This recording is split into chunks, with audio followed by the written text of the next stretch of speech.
Hi guys, welcome back to my channel. It's Lonifi here. So today's video, I'm going to make summer fig cottage cheese salad.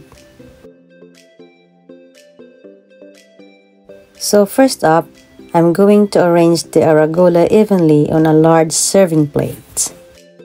So yun guys, maghiwa lang po tayo ng figs at ilagay po natin ito sa itaas ng ating rocket salad at ilagay lang po natin ito evenly.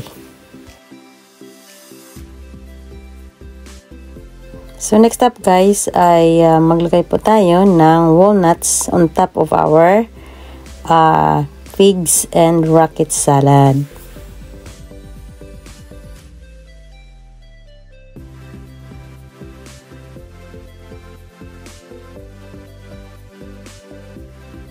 So ayan, gagamit tayo ng low-fat cottage cheese. Ayan guys, gagamit tayo ng kutsara at ilagay po natin ang ating cheese sa itaas ng ating other ingredients. So and guys, as you can see, summer na summer ang kulay ng ating salad. So ayan, para mas maging makulay ang ating salad, lagyan po natin ito ng pomegranate seeds.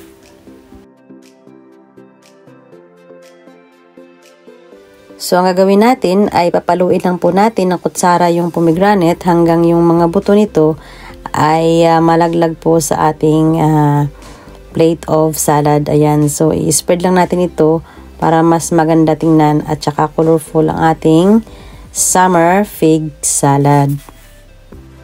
So, ayan, ito na po ang ating summer fig cottage cheese salad. So, lagyan lang po natin ito ng balsamic vinegar kung gusto niyo po at saka salt and pepper to taste. Thank you for watching!